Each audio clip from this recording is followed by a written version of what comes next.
بسم اللہ الرحمن الرحیم۔ السلام علیکم۔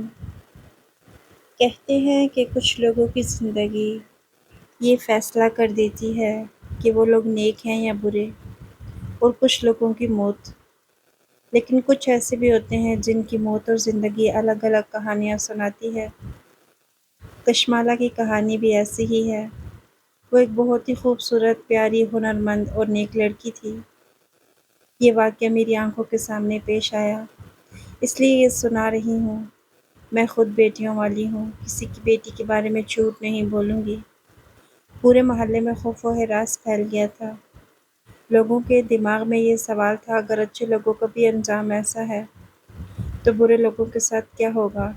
کچھ لوگ رو رہے تھے، کچھ ماتم کر رہے تھے، اور کچھ ایسی باتیں کر رہے تھے جو کسی زندہ تو کیا مردہ انسان کے لیے بھی نہیں کرنی چاہیے۔ اور میں اس لڑکی کی طرف دیکھ رہی تھی جس کو اس جانور نے پوری طرح سے اپنی لپیٹ میں لے لیا تھا۔ لیکن یہ سب کچھ ہوا کیوں؟ وہ میری ساس کے پاس قرآن پاک کی تعلیم حاصل کرنے کے لیے آتی تھی۔ میری ساس پورے محلے کی بڑی معزز اور اچھی عورت مانی جاتی تھی۔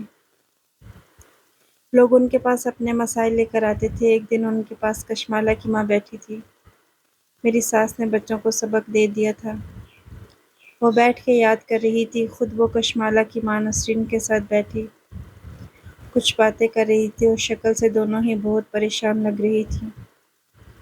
میں چائے دینے کے لیے گئی۔ مجھے حکم تھا کہ گھر میں کوئی بھی آئے تو اس کو چائے پانی کا ضرور پوچھنا ہے، بے شک وہ ہر روز آتا ہو۔ لیکن میری ساس نے مجھے وہاں سے بھگا دیا اور کہا کہ بیٹا، ہم کوئی اور بات کر رہے ہیں، آپ جا کر اپنا کام کرو۔ انہوں نے بات تو بڑے پیار سے کہی تھی، لیکن مجھے تھوڑی بری لگ گئی، اور میں چپ کر کے ان کی باتیں سننے لگی۔ وہ کہہ رہی تھی کہ میری بیٹی کی تو مجھے کچھ سمجھ ہی نہیں آتی، یا تو وہ خود اس میں ملوث ہے یا پھر کوئی اس کے خلاف یہ سب کر رہا ہے۔ آپ کو بہت مانتی ہے، آپ کی ہر بات مانتی ہے، آپ اس سے پوچھ کے بتائیں کہ معاملہ کیا ہے، نہیں تو کل کو کوئی بدنامی اگر اس کے پیچھے پڑ گئی تو اس سے زیادہ بے عزت میں ہو جاؤں گی۔ سارے لوگ مجھے باتیں سنائیں گے کہ میں نے اس کی تربیت اچھی نہیں کی۔ بس میں اتنا ہی سن پائی تھی، لیکن یہ باتیں کشمالہ کے لیے ہو رہی تھی۔ وہ تو پورے محلے کی اور اس گھر میں آنے والی سب بچیوں میں سب سے زیادہ اچھی اور نیک لڑکی تھی۔ ابھی اس کی عمر اتنی زیادہ نہ تھی، لیکن پھر بھی وہ ابھی سے پردے کی پابند تھی۔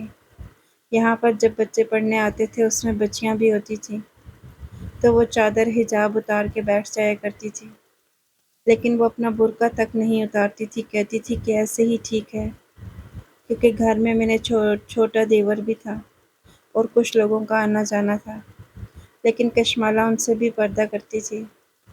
پھر اس کے بارے میں اس کی اپنی سگی ماں ایسی باتیں کس طرح کر رہی تھی کہ اس کی وجہ سے ہمارا پورا خاندان بے عزت ہو جائے گا۔ صرف ایک دفعہ ہی نہیں، 2-3 دفعہ میں نے دیکھا کہ وہ میری ساس کے پاس آئی، اور موضوع بحث کشمالہ ہی تھی۔ اتنی اچھی بیٹی کی ماں اس سے اتنا تنگ کیوں تھی؟ اس سوال کا جواب تو مجھے نہیں ملا، لیکن ایک اور بڑا طوفان ہم سب کے سامنے کھڑا ہو گیا۔ آج آسمان پر بادل بنے ہوئے تھے۔ کشمالہ قرآن پاک کی تلاوت کر رہی تھی۔ وہ بہت پیاری قرأت کرتی تھی۔ اچانک میں نے دیکھا اس کی حالت کچھ عجیب سی ہو رہی ہے۔ مجھے لگا جیسے اسے گرمی لگ رہی ہے، لیکن تھوڑی دیر کے بعد وہ قرآن پاک کے اوپر سر رکھ کر جیسے بے ہوش ہو گئی۔ ایک بچے نے کہا، کشمالہ سو گئی۔ دیکھو کشمالہ تو سو گئی ہے۔ بچے مذاق کرنے لگے۔ میری ساس نے کہا، بیٹا، قرآن پڑھتے پڑھتے نہیں سوتے، کیا ہو گیا ہے تمہیں؟ لیکن جیسے ہی انہوں نے کشمالہ کو اوپر اٹھایا، ان کے منہ سے فلک شگاف چیخ نکلی۔ مجھے کہنے لگی، صفیہ پانی لے کر آؤ۔ لیکن جس کے لیے پانی لانا تھا وہ اس دنیا میں نہ تھی۔ ہمیں لگا وہ بے ہوش ہو گئی ہے، پر وہ بے ہوش نہیں تھی، وہ سانس ہی نہیں لے رہی تھی۔ میرا شوہر بھی وہاں پر آ گیا اور میری ماں سے کہنے لگا، آپ نے کیوں بچوں کو مفت میں پڑھانے کا بیڑا اٹھا رکھا ہے؟ اس لڑکی کو کیا ہوا؟ لوگ ہم سے سوال کریں گے تو ہم کیا کہیں گے؟ ہم جلدی سے اسے ہسپتال لے گئے تو پتہ چلا کہ وہ اس دنیا سے جا چکی ہے۔ معاملہ تو بہت خراب ہو گیا۔ اس کے ماں باپ کو بھی بلا لیا گیا تھا۔ نسرین کے حالات کچھ اچھے نہیں تھے، سسرال میں بھی عزت نہ تھی۔ ایک بیٹی ہی پیدا کی تھی، اس کی شادی کو 15 سال ہو چکے تھے۔ جب اسے پتہ چلا کہ اس کی بیٹی اس دنیا سے چلی گئی ہے تو وہ حیران رہ گئی۔ ڈاکٹرز میں سے کوئی بھی یہ نہیں بتا پا رہا تھا کہ اس کی موت کی وجہ کیا ہے۔ ہم سے پوچھتے تو ہم یہی بتاتے کہ قرآن پاک پڑھ رہی تھی۔ قرآن پڑھتے ہی اس دنیا سے چلی گئی، کیونکہ یہی ہوا تھا، اس میں کچھ جھوٹ نہ تھا۔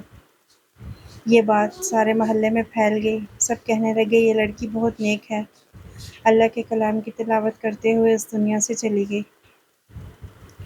ڈاکٹرز نے کوئی جواب نہ دیا، کہا کہ اسے شاید ہارٹ اٹیک آیا ہے، کیونکہ ہارٹ اٹیک ہی ایسی بیماری ہے جو کبھی بھی کسی کے ساتھ بھی ہو سکتا ہے، لیکن اس کی بھی کچھ وجوہات ہوتی ہیں۔ آج تو ہارٹ اٹیک چھوٹے بچوں کو بھی ہو رہا تھا۔ ڈاکٹرز نے یہ کہا تو محلے والے کہنے لگے یہ تو بہت نیک لڑکی تھی، تبھی تو اس کے ساتھ ایسا ہوا ہے، یہ تو سیدھی جنت میں جائے گی۔ اس لیے اب اسے دیکھنے کے لیے بھی پورا محلہ اکٹھا ہو رہا تھا۔ ہمارے گھر میں ہی یہ سب کچھ ہوا تھا، ہم لوگ ان کو ساتھ نہ دیتے تو کون دیتا۔ اب ہم لوگ دروازہ بند کر کے اپنے گھر میں نہیں بیٹھ سکتے تھے، ہم بھی کشمالہ کے گھر میں ہی تھے۔ مجھے میری ساس نے کہا اس کی ماں کی مدد کرو، کیونکہ یہ بھی اس وقت بہت پریشان ہے۔ ایک طرف تو آپ کا اتنا بڑا نقصان ہو جاتا ہے، لیکن دوسری طرف آپ کے گھر میں اتنے کام ہوتے ہیں کہ اس غم میں آپ کو کچھ پتہ بھی نہیں چلتا۔ آپ کو کھانا بھی پکانا ہوتا ہے، لوگوں کو چائے بھی دینی ہوتی ہے۔ مجھے بھی کوئی مسئلہ نہیں تھا، ان کے ساتھ بہت برا ہوا تھا، میں بھی ان کے ساتھ کاموں میں لگی ہوئی تھی۔ غسل دینے کا وقت تھا، میری ساس نے کہا کہ وہ یہ کام کر لیں گی، اور ایک عورت سے کہا کہ وہ ان کی مدد کروا دے گی۔ میری ساس رو بھی رہی تھی، ان کو بہت زیادہ دکھ تھا۔ وہ کہتی تھی کہ میری بہت اچھی شاگرد تھی، لیکن بات بہت عجیب تھی، اس کی ماں رو تو رہی تھی پر اس کا رونا بہت زیادہ نہ تھا۔ مطلب اگر آپ کی اکلوتی بیٹی ہو اور وہ اچانک اس دنیا سے چلی جائے تو اللہ تعالیٰ صبر تو دے ہی دیتا ہے، لیکن اس کی ماں اتنا زیادہ نہ رو رہی تھی۔ وہ اپنی بیٹی سے اچھی بھلی تنگ تھی، کہتی تھی کل کو ہمارے لیے مصیبت بنائے گی، اس کے پیچھے پیچھے کوئی بدنامی آ جائے گی۔ کہیں اس لیے تو نہیں کہتی تھی کہ اب مر گئی تو بدنامی بھی نہیں آئے گی، لیکن کیا ایک ماں کا دل ایسا ہوتا ہے؟ کیا ایک ماں ایسا سوچ سکتی ہے؟ نہیں نہیں، ایسا کچھ نہیں ہو سکتا۔ اس کا رویہ میری سمجھ سے باہر تھا، مجھے تو سمجھ نہیں آ رہا تھا کہ وہ کیا چاہتی ہے۔ ویسے بھی اچانک موت آ جائے، لیکن اگر انسان بیمار ہو یا کسی مصیبت میں چارپائی پر پڑا ہو، پھر وہ اچانک سے اس دنیا سے چلا جائے تو گھر والوں کو پتہ ہوتا ہے کہ اس کی طبیعت خراب تھی، لیکن کشمالہ کی موت تو ایک ناگہانی مصیبت تھی جو کسی کے گمان میں بھی نہ تھی۔ اس لیے غسل دینے میں دیر ہو رہی تھی اور لوگ ابھی بھی آ رہے تھے۔ اس کی میت ایک طرف پڑی ہوئی تھی، جب کسی نے یہ کہا کہ یہ میت چارپائی دوسری طرف رکھ دو۔ ادھر بہت چیونٹیاں ہیں جو میت پر چڑھ رہی ہیں، عورتیں اپنے ہاتھ جھاڑ رہی تھیں، کہنے لگی کہ ادھر بہت زیادہ کیڑے مکوڑے اور چیونٹیاں آ رہی ہیں۔ لیکن اب معاملہ شدت اختیار کرنے لگا تھا، ایسا لگنے لگا جیسے سارے شہر کی چیونٹیاں اس کی میت کے پاس جمع ہو رہی ہیں۔ یہاں تک کہ معاملہ اتنا خراب ہو گیا کہ چیونٹیوں نے جیسے میت پر حملہ کر دیا ہو۔ عورتیں پیچھے ہٹنے لگیں، پریشان ہونے لگیں۔ اس کی ماں نے جب یہ منظر دیکھا، اس کی دادی نے دیکھا تو وہ حیران رہ گئی کہ یہ سب کیا ہے۔ وہ چیونٹیاں اتنی زیادہ ہو گئی تھی کہ ان کو ہاتھوں سے ہٹایا نہیں جا سکتا تھا۔ ان کے گھر میں ایک عورت تھی جس کے پاس چیونٹی مار سپرے تھا، وہ جا کر سپرے لے آئی۔ اس نے اپنی طرف سے بڑی عقل مندی کی، لیکن سپرے مارنے کے باوجود کچھ نہیں ہوا۔ میں نے ایک عورت سے پوچھا یہ کون ہے تو اس نے کہا یہ کشمالہ کی تائی ہے، اپنے بیٹے کا رشتہ کرنا چاہتی تھی کشمالہ کے ساتھ، اسے اپنی بہو بنانا چاہتی تھی، لیکن دیکھو وہ بیچاری تو بہت پریشان ہو رہی ہے۔ میں نے کہا ہاں یہ تو ہے۔ جب اس نے کہا وہ اپنے بیٹے کا رشتہ کرنا چاہتی تھی تو میرے دل میں آیا کہ میں اس کے بیٹے کو دیکھوں تو صحیح، اگر کشمالہ کی شادی اس لڑکے سے ہوتی تو وہ کیسا تھا۔ ان کے گھر کے لوگ آس پاس ہی پھر رہے تھے، وہ بھی کہیں پھر رہا ہوگا۔ میں کاموں میں لگی تھی کہ اچانک ایک لڑکے سے ٹکرائی جس کی عمر زیادہ نہ تھی، لیکن اس سے عجیب سی بدبو آ رہی تھی۔ میں نے اس کی طرف دیکھا تو میں حیران رہ گئی، بالکل کالا سوکھا ہوا، ابھی بھی اس کے منہ میں گٹکا، سپاری یا پان میں سے کوئی ایک چیز تھی۔ اور وہ عجیب سی شکل بنا کے کھڑا تھا۔ میں نے کہا دیکھ کے نہیں چل سکتے کیا؟ وہ کہنے لگا تمہیں دیکھ کر ہی تو میرے پاؤں پھسلے ہیں۔ مجھے بہت غصہ آیا۔ میں نے کہا اس کو دیکھو، میں اس کی ماں کی عمر کی ہوں اور یہ کس طرح کی باتیں کر رہا ہے۔ میں نے کہا یہ میت والا گھر نہ ہوتا تو میں تمہیں بتاتی کہ تمہارا پاؤں کیسے پھسلتا ہے۔ اس بات پر بھی وہ ہنسنے لگا اور وہاں سے چلا گیا۔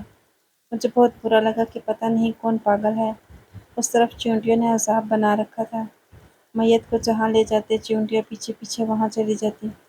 تھوڑی ہی دیر میں لوگوں نے نتیجہ نکال لیا کہ کچھ لوگ تو باتیں ہی کرتے ہیں۔ کچھ لوگوں نے کہا یہ چیونٹیاں نہیں، اس لڑکی پہ عذاب آیا ہوا ہے، تبھی تو یہ اچانک اس دنیا سے چلی گئی اور اب اس کی میت پر ابھی سے کیڑے مکوڑوں نے حملہ کر دیا ہے۔ ہمارے معاشرے میں ایک بات مشہور ہے نا کہ تمہاری قبر میں کیڑے پڑیں گے۔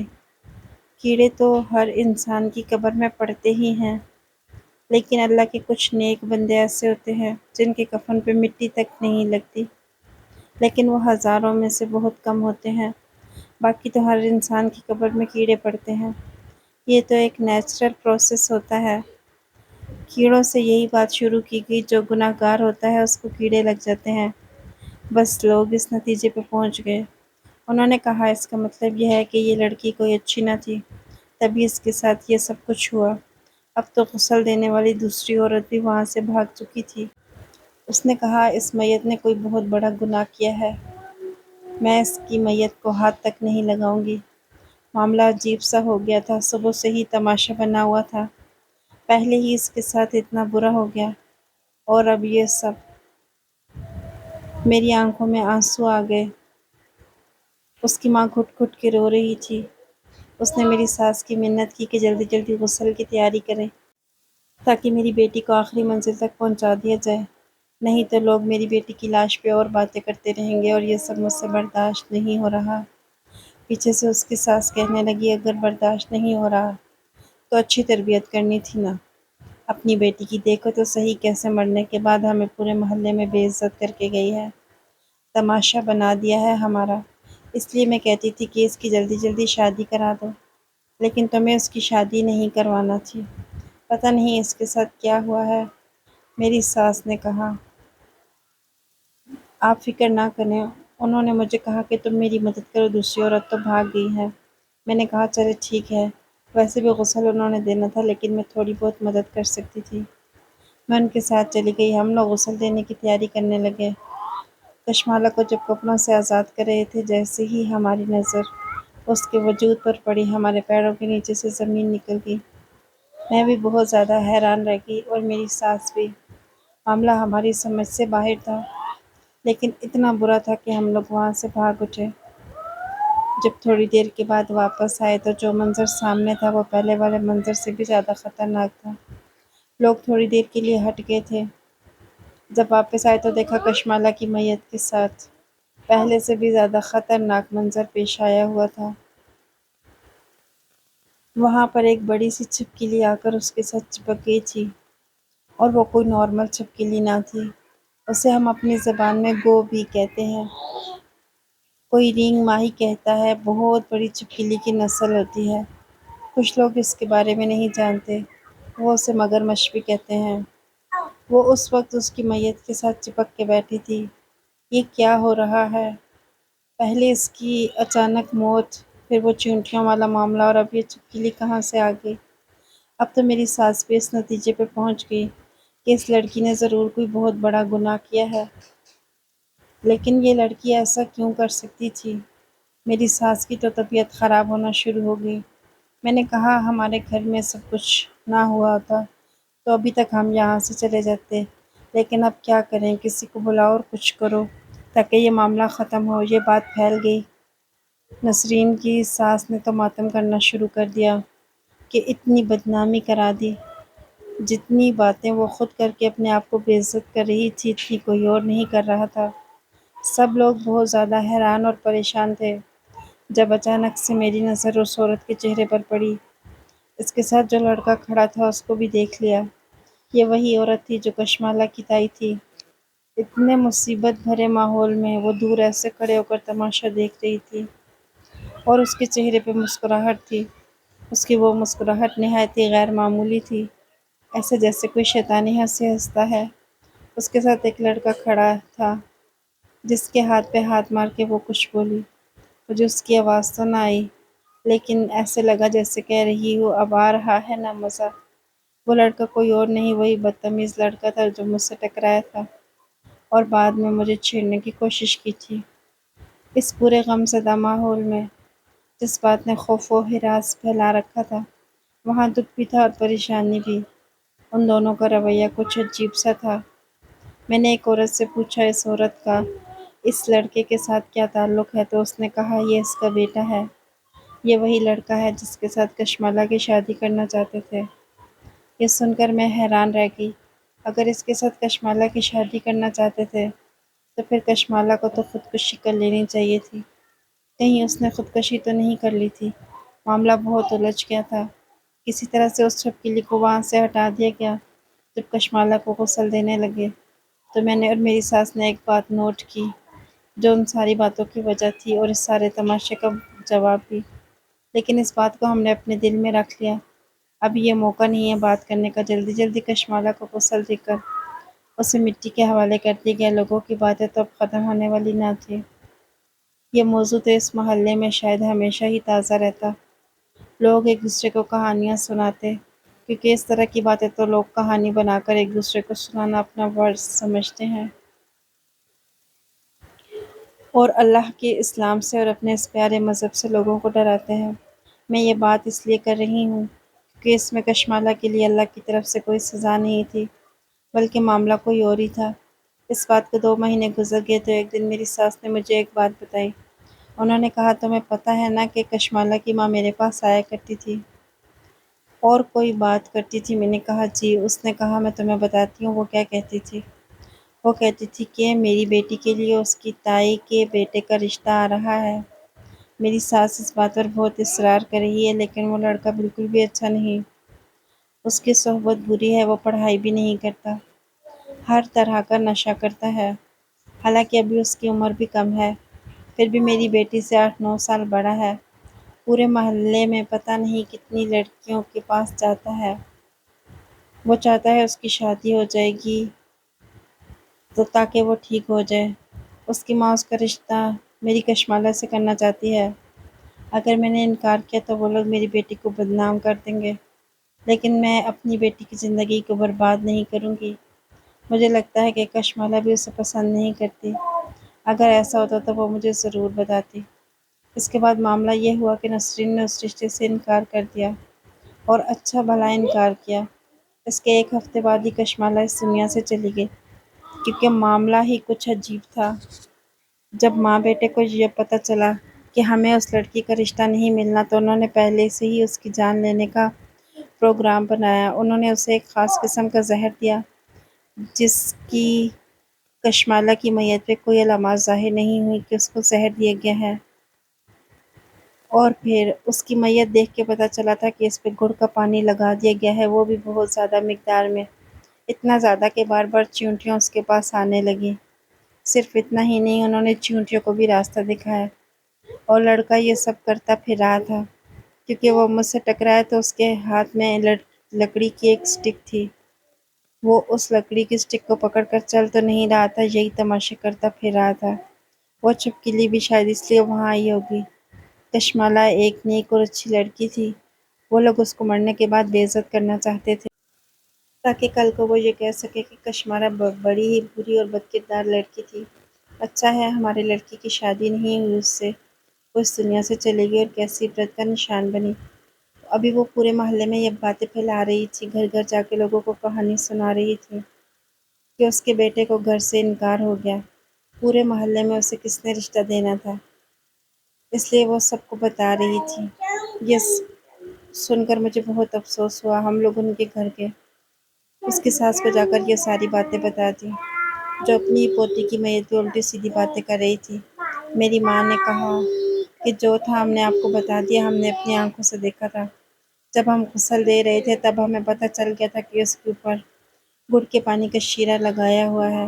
اب آپ لوگ جانیں اور آپ کے گھر کی بڑی بہو جانے جس نے یہ سب کچھ کیا ہے۔ اس بات پر وہ بہت حیران ہوئی تھی لیکن کچھ بھی بول نہیں رہی تھی۔ میری ساس نے کہا یہ کچھ نہیں بولے گی کیونکہ شاید یہ بھی اپنی بڑی بہو سے ڈرتی ہے۔ سب کچھ اس کو بتانے کے بعد ہم نسرین کے پاس گئے۔ نسرین کی حالت آج بھی بہت بری تھی۔ اس کو ہم نے وہ سب بتایا تو اس نے کہا کہ مجھے معلوم تھا جب میری بیٹی کا رشتہ حاصل نہیں کریں گے تو اسے بے عزت کر دیں گے تاکہ کوئی اچھا رشتہ تلاش کریں اور اپنے بیٹے کی شادی کہیں اور کرا دیں، مگر انہوں نے تو اس کی جان ہی لے لی۔ ارے بے عزتی کر دیتے لیکن اس کو جان سے تو نہ مارتے، میری ایک ہی بیٹی تھی۔ وہ عورت بیچاری ضبط کر کے پھر رہی تھی اور آج اتنی بری طرح رو رہی تھی۔ اس کو روتے دیکھ کر میری آنکھوں میں بھی آنسو آ گئے۔ وہ تو ماں تھی، اس کی اولاد چلی گئی۔ جب ہم وہاں سے واپس آئے تو میں نے اپنی ساس سے کہا کیا ان دونوں کے ساتھ کچھ برا نہیں ہوگا؟ انہوں نے اس لڑکی کے ساتھ کتنا برا کیا۔ میری ساس نے کہا کیوں برا نہیں ہوگا؟ جب ہم کسی کے ساتھ کچھ برا کرتے ہیں ہمارے ساتھ بھی ہوتا ہے۔ یہ دنیا مکافات عمل ہے، اسی دنیا میں اپنے گناہوں کو صلہ پائیں گے۔ اس کے بعد ہم نے گھر میں 2-3 دفعہ کشمالہ کے لیے قرآن خوانی رکھوائی کیونکہ ہمارے گھر میں تو ویسے بھی بہت سارے بچے آتے تھے۔ ہم نے سب کو بٹھا دیا کہ آج پورا قرآن پڑھنا ہے اور کشمالہ کی روح کو بھیجنا ہے۔ ہم بار بار اس کے لیے ختم کرواتے تھے، اس کی ماں بھی آ جاتی تھی۔ اس کو دیکھ کے بہت دل دکھتا تھا۔ اسی طرح وقت گزرنے لگا اور میں سوچنے لگی کہ ابھی تک ان ماں بیٹے کے ساتھ کچھ برا کیوں نہیں ہوا۔ اس نے تو اپنے بیٹے کے لیے کوئی لڑکی بھی تلاش کر لی تھی اور شادی بھی طے ہو گئی تھی۔ ہمیں بھی شادی پہ بلایا تھا شاید دکھانے کے لیے کہ دیکھو میرے بیٹے کی شادی ہو رہی ہے۔ میری ساس نے کہا ہم بھی جائیں گے۔ ہم لوگ بھی شادی میں چلے گئے۔ لڑکی کشمالہ سے بھی زیادہ خوبصورت تھی۔ میں حیران رہ گئی کہ ان کے ساتھ تو کچھ برا ہونے کے بجائے اچھا ہی ہوا۔ لیکن جیسے ہی کھانا لگا اللہ تعالیٰ نے ایسا انصاف دکھایا کہ وہاں پر مکھیوں نے حملہ کر دیا۔ ایسا حملہ کیا اور اتنی زیادہ مکھیاں تھی کہ لوگ وہاں سے کھانا چھوڑ کر بھاگ گئے۔ اب وہاں پر بہت کم لوگ رہ گئے تھے جو شاید ان کے اپنے رشتہ دار تھے۔ اس ساری بھگدڑ میں، اس سارے معاملے میں کسی نے نوٹ ہی نہ کیا۔ اسٹیج پر جو دلہن بیٹھی تھی وہ بے ہوش ہو چکی تھی۔ جب اسے ڈاکٹر کے پاس لے گئے تو پتہ چلا وہ اس دنیا سے چلی گئی ہے۔ شادی والے دن ہی دلہن اس دنیا سے چلی گئی۔ ان لوگوں کی بہت زیادہ بدنامی ہوئی۔ لڑکی کے ماں باپ نے لڑکے پر کیس کر دیا۔ ان کا آج ولیمہ تھا۔ انہوں نے کہا آپ لوگوں نے میری بیٹی کے ساتھ کچھ برا کیا ہے۔ اس لڑکے کو پولیس پکڑ کر لے گئی۔ اس کی ماں چیختی چلاتی رہ گئی۔ ایسا بڑا تماشا بنا جیسے کشمالہ کی میت پہ بھی نہ بنا تھا۔ صحیح کہا تھا میری ساس نے، جو کسی کے ساتھ برا کرتا ہے اس کے ساتھ بھی برا ہی ہوتا ہے۔ یہ کہانی میں اس لیے سنا رہی ہوں تاکہ آپ لوگ اس کہانی سے عبرت حاصل کریں۔ یہ تو خیر بہت بڑا معاملہ تھا۔ اس میں تو کسی کی جان لینے کا پلان بنایا گیا تھا۔ لیکن ہم لوگوں کے ساتھ عام زندگی میں چھوٹی چھوٹی باتیں بھی کرتے ہیں نا، جب وہ سامنے آتی ہیں لوگوں کو اپنا مستقبل دیکھنے کا بڑا شوق ہوتا ہے کہ ہمارا مستقبل کیسا ہوگا، ہمارے مستقبل میں ہمارے ساتھ کیا ہوگا۔ آپ کو پتہ ہے آپ کا مستقبل کیا ہے؟ میں بتاتی ہوں۔ مستقبل دیکھنے کا طریقہ، جو آپ نے دوسروں کو چھوٹی موٹی باتیں کی ہوئی ہیں اور غرور میں آ کر ان کو جو کچھ کہا ہے، وہ ساری باتیں ہی آپ کا مستقبل ہیں، کیونکہ آپ نے اگر اپنا مستقبل دیکھنا ہے تو ایسا ہی دیکھیں گے۔ یہ کہانی اچھی لگے تو اسے لائک اور شیئر کیجیے گا۔ اگلی ویڈیو تک کے لیے اللہ حافظ۔